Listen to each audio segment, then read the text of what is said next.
کھٹے میں تھا اور اس کا پورا وجود بھی سن ہو گیا تھا۔ اس لڑکی نے مجھے پریشان کر دیا ہے، پتہ نہیں کیا چاہتی ہے، ٹھیک سے بتائے تو کیا بات ہوئی؟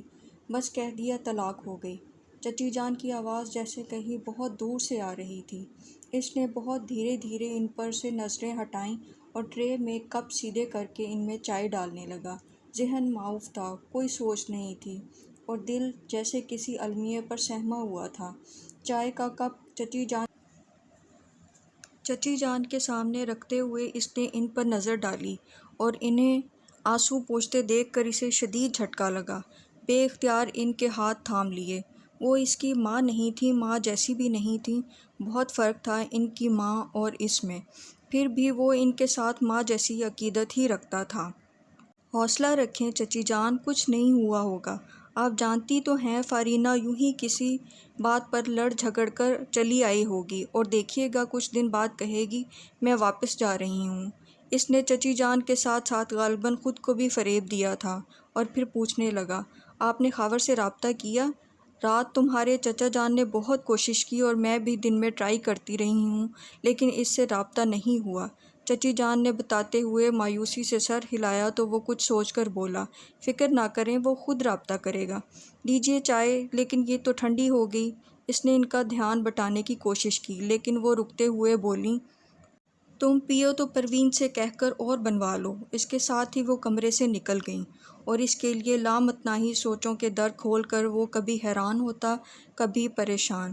بہت چاہا سر جھٹک کر کہے مجھے کیا ہوا، لیکن اس گھر میں اس کا نام مجھے کیا والا نہیں تھا۔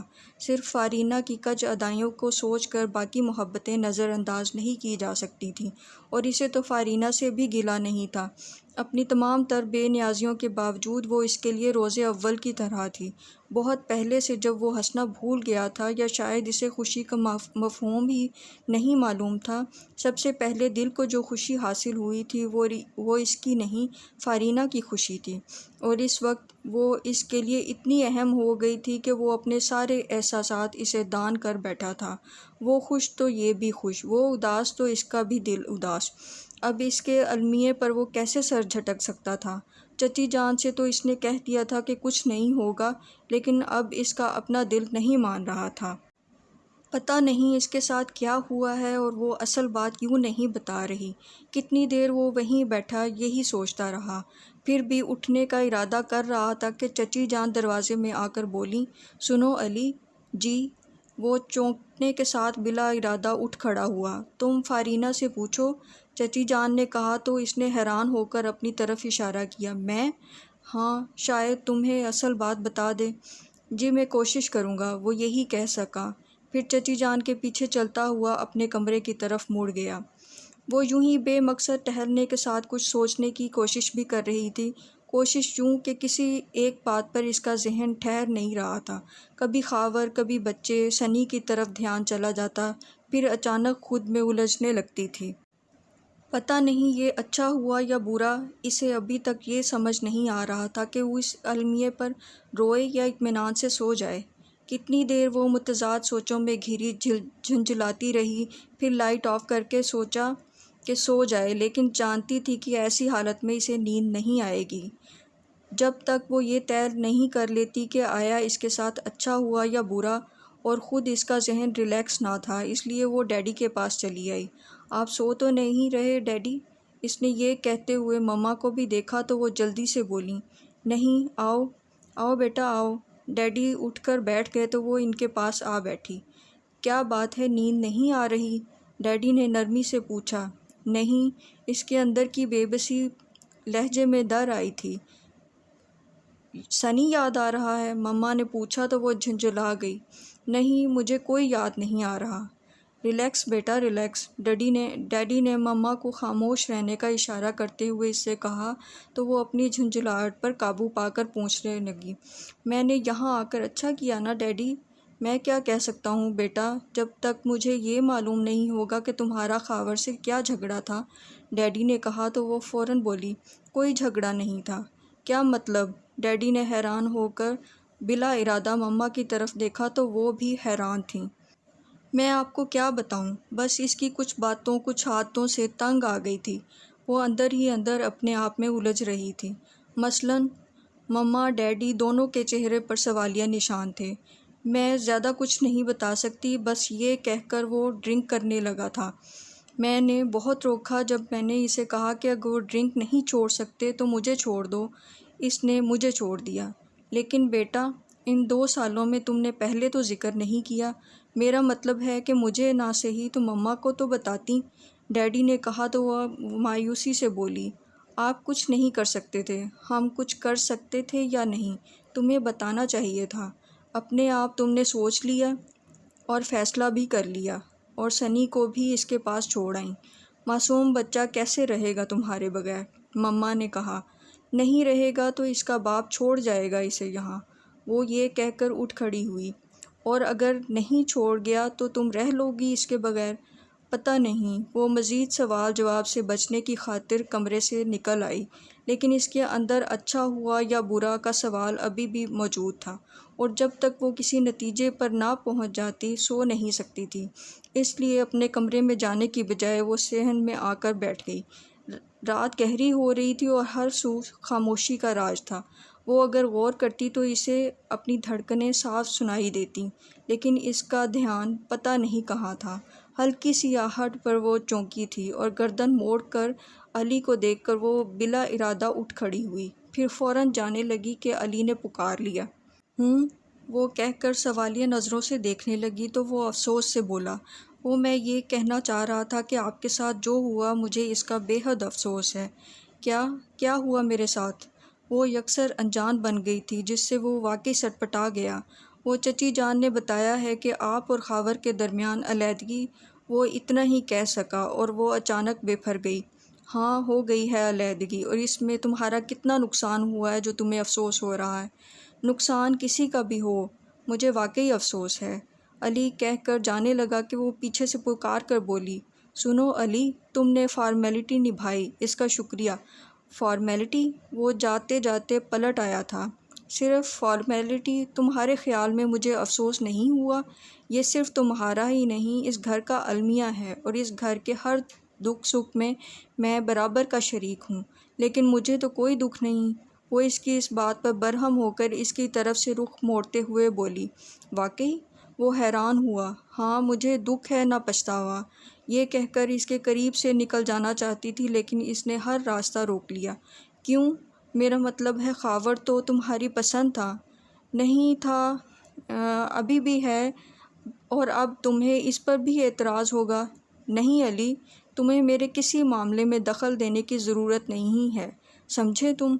وہ قدرے سختی سے کہہ کر اس کے پاس سے ہٹ گئی تھی۔ وہ فارینہ کی باتوں سے ہرٹ ہوا تھا۔ جانے کیوں وہ اس لڑکی اس سے دشمنی باندھ بیٹھی تھی، حالانکہ وہ ہمیشہ اس کے لیے اچھا ہی سوچتا تھا۔ پھر بھی وہ اپنے اور اس کے درمیان ایک دیوار کھڑی کر رہی تھی، جس پر وہ کوئی احتجاج بھی نہیں کر رہا تھا، بس اپنے آپ کڑ رہا تھا۔ اگلے روز اسے آفس کے کام سے اسلام آباد جانا پڑ گیا۔ جب چچا جان کو اٹیک ہوا تھا، تب سے باہر کی ساری ذمہ داریاں انہوں نے اس پر ڈال دی تھیں، اور اس نے بخوشی یہ ذمہ داریاں قبول کی تھیں، اپنا فرض جان کر، کیونکہ اسے اس مقام تک پہنچانے والے چچا جان ہی تھے۔ اگر وہ اپنے ساتھ نہ لے آتے تو آج وہ کہیں مزدوری کر رہا ہوتا اپنے باپ کی طرح، اور شاید وہی ٹھیک ہوتا۔ اس نے کھڑکی سے دکھ کی چادر اوڑھے اسلام آباد کا نظارہ کرتے ہوئے سوچا۔ اسے اسلام آباد میں 4 دن لگ گئے تھے، اور گو کہ وہ زیادہ تر مصروف ہی رہا تھا، پھر بھی جہاں اسے ذرا سی فراغت ملتی تو وہ فارینہ کو سوچنے سے باز نہیں رہ سکا۔ حقیقتاً اسے اس کے المیہ پر بہت دکھ ہوا تھا۔ وہ یہ بھی سوچتا رہا کہ کاش فارینہ نے غلط بیانی کی ہو، اور جب وہ واپس جائے تو وہ اپنے گھر جا چکی ہو، اور واپس آیا تھا کہ اس وقت چچی جان اس کے پاس چلی آئیں۔ فارینہ کہاں ہے؟ وہ بے اختیار ہو کر پوچھ بیٹھا۔ وہ اسی خیال میں اپنے آپ میں جذبذ ہوا تھا۔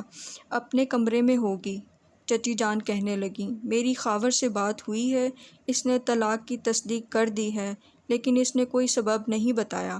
اب سبب جان کر کیا کرنا ہے چچی جان، کون سا تلافی ہو جائے گی؟ اس نے کہا تو چچی جان آہ بھر کر رہ گئیں۔ اچھا، میں ذرا شاور لے لوں؟ اس کے پاس تسلی دینے کے لیے الفاظ نہیں تھے، جب ہی فوراً واش روم کا رخ کیا۔ پھر اگلے چند دنوں میں اس نے دیکھا کہ فارینہ بولائی بولائی پھر رہی ہے، جانے اپنے ساتھ ہونے والے المیے کو اب اس نے محسوس کیا ہے یا کوئی پچھتاوا۔ پھر بچے کے لیے بے قراری، سارا وقت ادھر سے ادھر چکر لگاتی نظر آتی، آہٹوں پر چونکتی اور فون کی بیل پر بھاگ کر ریسیور اٹھاتی تھی۔ وہ اس کی بے قراریوں کو شدت سے محسوس کرتا اور پھر خود بھی بے قرار سا ہو جاتا۔ بارہا سوچا اس سے پوچھے کہ اسے کس کا انتظار ہے، یا اگر بچے کے لیے تڑپتی ہے تو وہ کس تدبیر سے بچے کو لا سکتا ہے، لیکن اپنی سوچ پر عمل نہیں کر سکا، کیونکہ جانتا تھا کہ اس کے پوچھنے پر وہ اطمینان سے کہے گی کہ اسے کسی کا انتظار نہیں، اور نہ ہی وہ بچے کے لیے بے قرار ہے، وہ اپنا سا منہ لے کر رہ جائے گا۔ ان دنوں وہ اپنی دیگر سرگرمیوں سے کٹ کر رہ گیا تھا، صبح آفس، شام میں سیدھا گھر، حالانکہ ایسی کوئی خوش فہمی بھی نہیں تھی کہ وہ اس کا انتظار کر رہی ہوگی۔ ایسا تعلق تو اس نے کبھی قائم نہیں کیا، اور جو تعلق تھا اس کے بیچ میں بھی دیوار کھڑی کر دی تھی۔ پھر آفس سے نکلتے ہی وہ گھر کی راہ لیتا۔ اس روز سارے دوستوں نے بیچ راہ میں اس کا محاصرہ کر لیا۔ کیوں شہزادے، کہاں ہو؟ ارے آفتاب عالم کی شادی سے ایسے غائب ہوئے کہ میں سمجھا غیرت آ گئی۔ سب ایک دوسرے کی بات پر اچک اچک کر حملہ آور ہو گئے۔ جلدی بول، کہاں ملی، کیسی ہے؟ ظفر کو یقین تھا کہ وہ کسی لڑکی کے چکر میں ہے۔ کوئی پرابلم ہے تو بتاؤ، آخر یار دوست کس دن کام آئیں گے۔ وہ ایک ایک کی شکل دیکھتا رہا اور بالآخر سب خاموش ہو کر ایک دوسرے کو اشارے کرنے لگے۔ میر ظفر نے اس کے کوٹ کا کالر پکڑ کر اپنی گاڑی سے باہر کھینچ لیا تو وہ احتجاج کرتے ہوئے بولا، کیا کرتے ہو یار، کم از کم راستے کا تو خیال کرو۔ تم شرافت کی زبان نہیں سمجھتے، سیدھے بتا کیا چکر ہے، اتنے دنوں سے کہاں غائب ہے؟ یہ بات تم آرام سے بھی پوچھ سکتے ہو اور مجھے بولنے کا موقع تو دو۔ وہ اپنا کالر چھڑا کر بولا، چلو اب ہم تمہیں موقع دے رہے ہیں، شروع ہو جاؤ۔ اشرت نے شاہانہ انداز میں فراغ دلی کا مظاہرہ کیا تو وہ سوچ کر کہنے لگا، پہلے اسلام آباد گیا ہوا تھا، پھر گھر میں کچھ مہمان آ گئے، اور آج کل چچا جان کی طبیعت ٹھیک نہیں ہے، اس لیے آفس سے سیدھا گھر ہی آ جاتا ہوں۔ سچ کہہ رہے ہو؟ عابد نے مشکوک نظروں سے دیکھا تو وہ برا مان کر بولا، جھوٹ کیوں بولوں گا؟ پھر فوراً بات بدل گیا، اور ہاں، آفتاب عالم کہاں ہے؟ ابھی تک ہنی مون سے نہیں لوٹا؟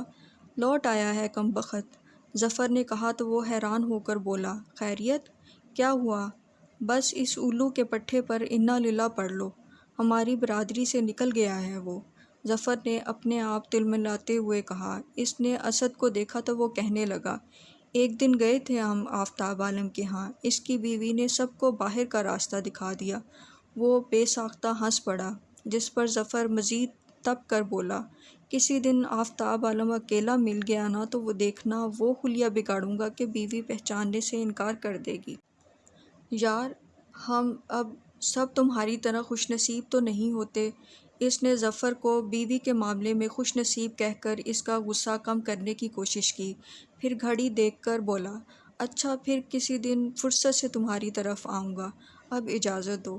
میرا خیال ہے کہ تم پر بھی ہمیں انا للہ پڑھ لینی چاہیے، ایک بار ہی پڑھنا۔ وہ یہ کہہ کر تیز قدموں سے اپنی گاڑی میں آ بیٹھا، پھر ان سب کو ہاتھ ہلاتے ہوئے گاڑی اسپیڈ پر چھوڑ دی۔ فارینہ کوئی بہت مختلف قسم کی لڑکی نہیں تھی، اور نہ ہی اس کے جذبات و احساسات دوسروں سے مختلف تھے۔ ہر ایک کی طرح اپنی من پسند چیز مل جانے پر خوش اور مزاج کے خلاف بات ہونے پر ناراض ہو جاتی تھی۔ اگر اس کو اس کی خوبیاں دیکھی جاتی تو وہ بہت اچھی لڑکی تھی۔ یوں بھی قدرت نے اسے بڑی فراغ دلی سی بہت خوبصورت سانچے میں ڈھالا تھا کہ پہلی غیر ارادی نظر کے بعد بندہ بے اختیار اس کی طرف متوجہ ہو جاتا تھا، اور اسی طرح اس میں کچھ خامیاں بھی تھیں جو آسانی سے نظر انداز کی جا سکتی تھیں، سوائے ایک بات کے کہ وہ اپنی غلطی تسلیم نہیں کرتی تھی، نہ ہی نادم ہوتی تھی، اس کے برعکس غلط کو صحیح ثابت کرنے پر تل جاتی تھی، اور ابھی بھی وہ یہی کرنا چاہتی تھی، یعنی خاور سے علیحدگی کے فیصلے کو صحیح ثابت کرنا چاہتی تھی۔ لیکن جانے کیا بات تھی کہ اس کے خلاف بولنا تو دور، وہ سوچنے سے بھی گریز کر رہی تھی، اور یہ اس کی شعوری کوشش تھی، جس میں کبھی وہ کامیاب ہو جاتی تھی اور کبھی بری طرح سے ناکام ہو جاتی۔